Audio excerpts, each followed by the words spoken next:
ശുഭാംശു ശുക്ല ഉൾപ്പെടെ 4 ബഹിരാകാശ സഞ്ചാരികളെ ബഹിരാകാശ നിലയത്തിലെത്തിക്കുന്ന ആക്സിയോ 4 വിക്ഷേപണം ഇന്ന്.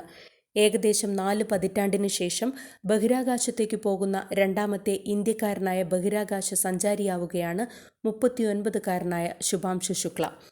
4-അംഗ സംഘം 14 ദിവസത്തെ ദൗത്യമാണ് ലക്ഷ്യമിടുന്നത്. സ്പേസ് എക്സിന്റെ ഡ്രാഗൺ പേടകവുമായി ഫാൽക്കൺ 9 റോക്കറ്റ് ഫ്ലോറിഡയിലെ കെനഡി സ്പേസ് സെന്ററിലെ 39A ലോഞ്ച് കോംപ്ലക്സിൽ നിന്ന് ഇന്ത്യൻ സമയം 12:01 പറന്നുയരും.